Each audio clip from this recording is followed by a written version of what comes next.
Like it or not, here in the southeast we've been earmarked for a massive airport expansion programme.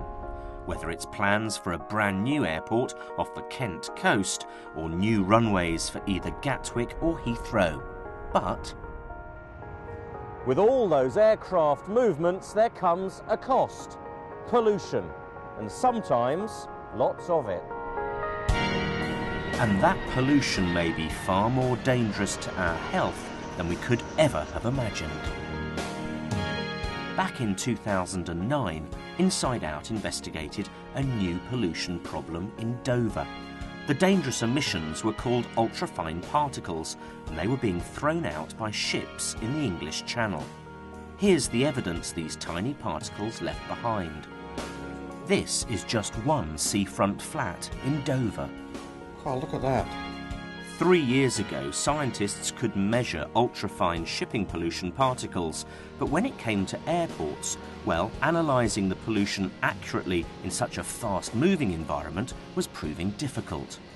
Difficult, that is, until now. You see, this little bit of kit here is about to revolutionise how we measure plane pollution at our airports. This is Copenhagen Airport in Denmark. It's the Nordic region's biggest airport and just happens to be pretty much the same size as Gatwick. And for our purposes, well, that's perfect. Why? Well, Copenhagen Airport has for the last year been conducting a controversial survey. Normally, airports don't invite journalists in to witness just how bad their pollution levels can get.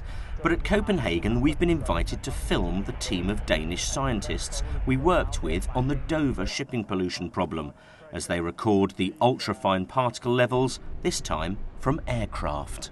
And now we can listen in the background that the engines are starting, and this is incredible how we would never go to this even if we went in the middle of a highway. That would be impossible.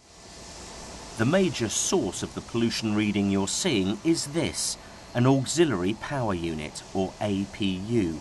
Used to power aircraft on the ground, APUs kick out very high levels of ultrafine particles.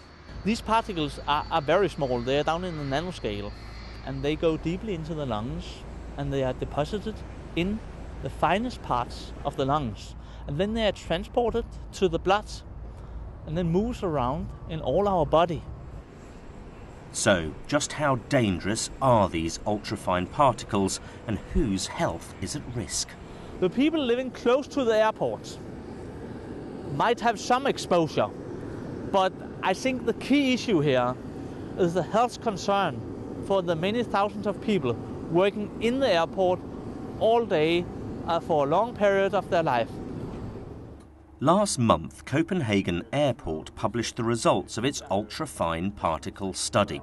The key finding was that pollution levels were at least 3 times higher here on the tarmac than at Copenhagen's busiest city centre road. Just after 9:30 in the morning, it's rush hour here at Copenhagen Airport, and you can smell it. It's hanging in the air. I can feel it in the back of my throat.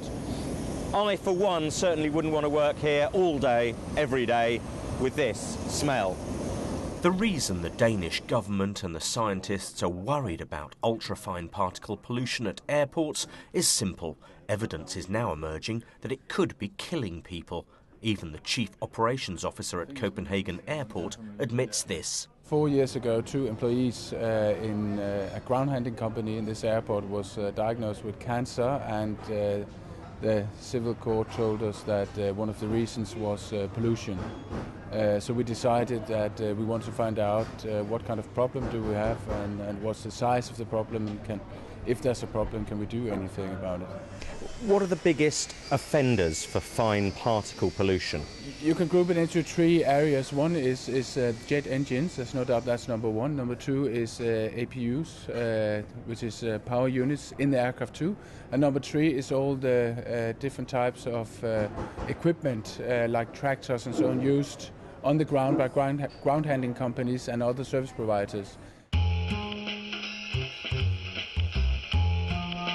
The flat in the Copenhagen suburb I'd come to was supposed to have been a retirement pad. Truth is, it nearly became Berger Christiansen's final home. I got cancer, yes, in airport. That is a particle from the most from the fly.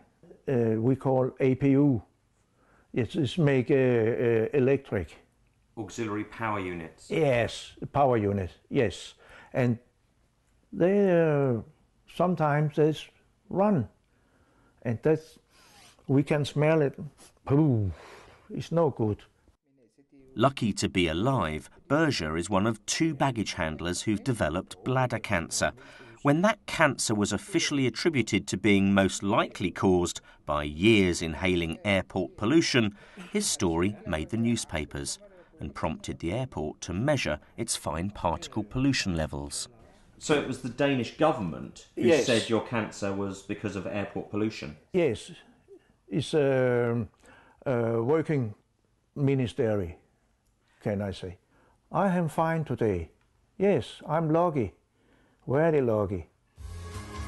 So, what can be done to protect airport workers?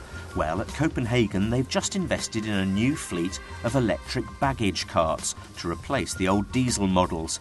But as far as the baggage handlers are concerned, more needs to be done, especially about the APUs.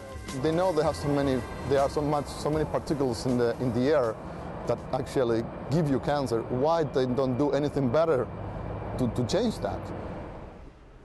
Copenhagen Airport is without doubt a trailblazer. It's the first airport in the world to admit ultrafine particle levels could be a serious danger to health. Now they want other airports to sit up, listen and learn. For starters, the problem of APU pollution can easily be rectified if pilots stopped running the engines once they've parked. There has been interest from London and from UK, not from the airports, but from the union Unite, who's interested and who is kind of partner in this project, and we were very happy about that. All baggage handlers and catering staff at Copenhagen have been issued with these warning cards. If a pilot fails to turn off the APU, they'll let him know how unhappy they are. And does it work? Most of them, yeah. Some of them didn't care. Here in the UK, at Gatwick for example, there are no legal requirements under law to measure for ultrafine particle levels. We don't know how bad the problem is, or even if it's impacting on airport worker health. Are you surprised that we just don't seem to measure for these ultrafine particles in the UK at Heathrow or Gatwick? Well, in one way I am, because large airports like Gatwick's and Heathrow's, they should have followed the debate and made some screen measurements as we did here in Copenhagen. But on the other hand, there are no limit values, so they are not forced to make these measurements, meaning that if they only want to do exactly what they are forced to do by law, you cannot blame them that they don't measure for ultrafine particles. Copenhagen have really led the way, and that's commendable. We hope that we're going to get the same sort of cooperation when we raise this subject with some of the principal aviation experts and the airports across the UK. And I hope that they are as cooperative with us in looking at this study and evaluating the results of that and deciding how we move forward.